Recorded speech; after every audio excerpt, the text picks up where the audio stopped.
Okay, so maybe you've heard of this book, The 48 Laws of Power. It's been making the rounds, and you're kind of curious, but also a little, I don't know, maybe intimidated. Is it really like some kind of Machiavellian handbook? Well, that's what we're diving into today to help you figure out, is this book brilliant or just like morally questionable? We've got the book itself, obviously, and we found this really scathing review, 1 star. And of course, we had to check what actual readers think over on Goodreads. So in the next, say, 9 minutes, we'll break it all down, and hopefully you'll know by the end if the 48 Laws of Power is something you should read. To help us get through all this, we've got, well, an expert, let's just say that. Someone who can cut through the hype and give us the straight goods on whether this book really delivers what it promises. To be totally honest right off the bat, this book, it's not for everyone. Whoa, really? I mean, it seems like everyone's talking about it. Yeah, true. It's definitely gotten people's attention. But our critic, she's a psychologist, also a historian. She did not hold back, gave it 1 star out of 5, and called it, get this, ghastly. She's arguing, basically, that this book, it's pushing the worst parts of human nature. Like it's all manipulation, being self-serving, with zero, absolutely zero, moral compass. Wow, 1 star. That's got to hurt. Even for a book about, being powerful. Uh, But I'm curious, isn't there some value in understanding these tactics? Even if, personally, you wouldn't use them? Like, isn't it good to know how, say, manipulators think? yeah, that's a point a lot of people make, actually. Some readers say it's like a way to spot those tactics and protect yourself if someone's using them on you.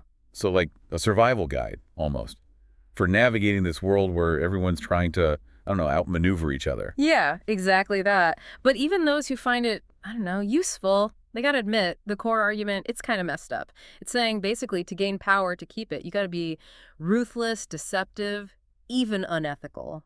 Okay, I see where the critic's coming from now. But what about the writing itself? Is it at least well-written? That's where it gets interesting. Greene's writing is, I best, engaging, but he relies a lot on these historical anecdotes, which are cool at first glance, but that's also where the book's weaknesses show. He's using, like, Machiavelli, Sun Tzu, even P.T. Barnum to prove his points. But our critic says he's twisting things, cherry-picking historical events, making them fit his narrative. So he's kind of using history to, like, back up his own agenda?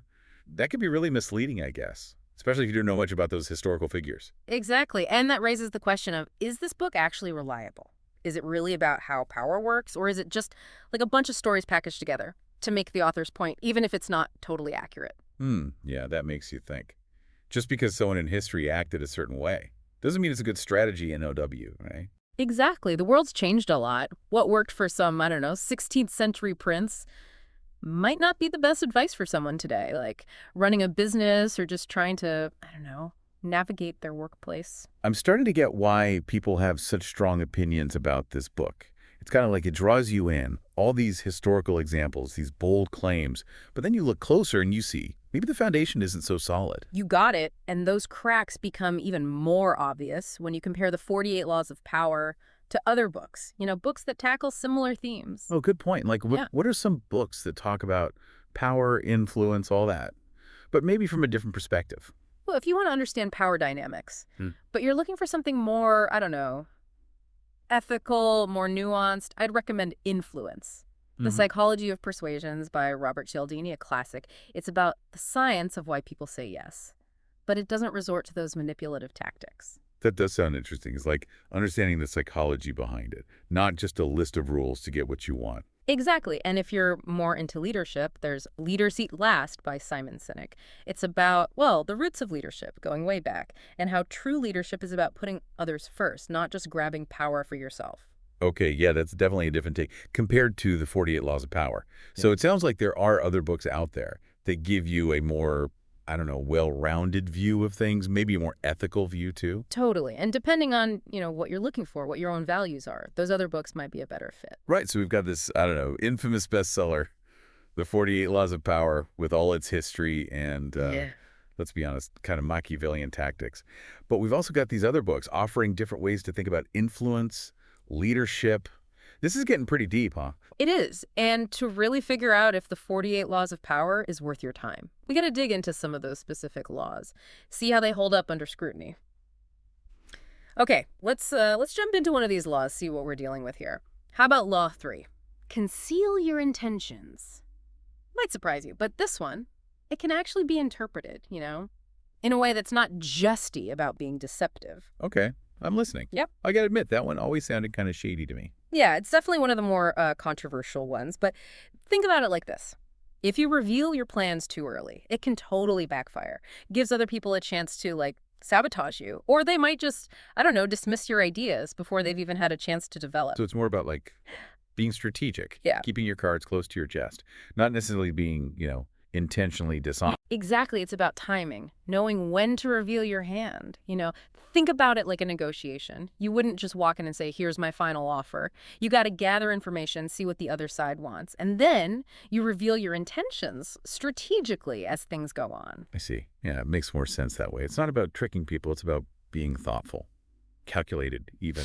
Right. And even our critic, who, as we know, is not a fan of this book, even she admits there's some wisdom in this law when you look at it that way. Okay, that makes sense. So concealing your intentions, it's not about manipulation necessarily. It's about strategy, about being smart. Exactly. And you'll find that with a lot of these laws. When you really dig in, there's a kernel of truth there. It's just that, Greene presents them in a way that feels very, I don't know, power hungry.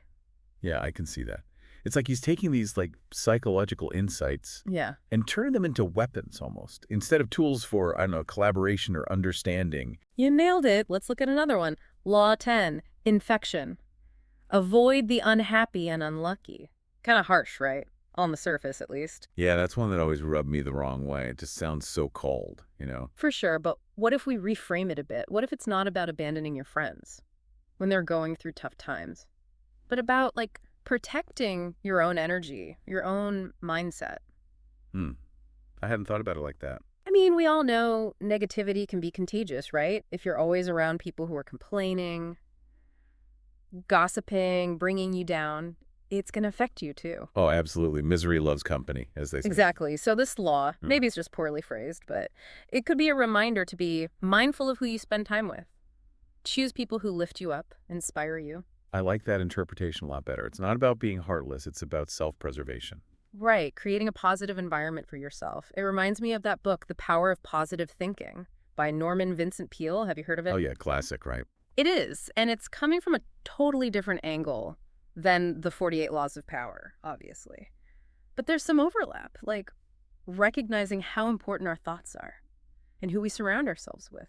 That's interesting. So even though these books are so different, they both touch on that idea, how our mental and emotional state affects our success. Yeah, and that brings up another key point. The 48 Laws of Power, it tends to see the world in very black and white terms, It's all about winning or losing, dominating or being dominated. Right, but life's not really like that, is it? Nope, not always a zero-sum game. Sometimes it's about collaboration, cooperation. That's what the 48 Laws of Power misses. It doesn't really account for empathy, compassion, building real relationships. And so while it might show you the, I don't know, darker side of things, the tactics some people use, it's missing a big part of the picture. Exactly. It's like looking at a map. That only shows the mountains, You're not seeing the valleys, the rivers, the forests. Great analogy. It's like you said before. It's a tool, but you got to use it carefully. And be aware of its limitations. Right. And that's why it's so important to consider other perspectives, other viewpoints. Don't just take this book at face value. Think about how these laws apply to your life. And if there might be better ways, more ethical ways, to achieve what you want. Okay, so we've covered a lot. The book's controversial. The history might be shaky. And some of the laws, well, they can be interpreted in different ways. But the big question remains, is the 48 Laws of Power worth reading? Yeah, that's the question everyone's asking, right? Right. And it's tough to give a simple yes or no answer. Like we said, it's thought-provoking, but maybe not the best guide to, being a good person. So more like a warning about how power can be used in bad ways. Exactly. It's like a look into the dark side, how power dynamics can play out. If you take things too far, go for power at all costs. So a dark, twisted self-help book. Haha. You could say that. Definitely not for everyone, that's for sure. But for those who are, interested in that side of human nature, how power can be abused, all that, it can be a pretty fascinating read. Okay, I get it. It's like seeing how things really work behind the scenes. But just because you see it doesn't mean you have to do it right. Right, you got it. That's the key takeaway here. This book, it can be a tool. to understand how power works. But it's up to you, the reader, the listener, to decide how to use that knowledge. So it's not about becoming some, like, Machiavellian schemer. It's about being aware, knowing the game that's being played. Exactly. Recognizing the tactics, Right. understanding why people do what they do, and then choosing your own end path. Hopefully a path that's a little more, I don't know, Yeah. ethical. Let's go with that. But even if you totally reject the book's main idea, which a lot of people do, you'll still come away understanding power better, how it works in the world, how people use it. So like a crash course in, I don't know, Yeah. the dark arts. But you don't have to become a dark wizard. I like that analogy. It's about knowledge, not necessarily endorsement. And maybe that's the biggest lesson here.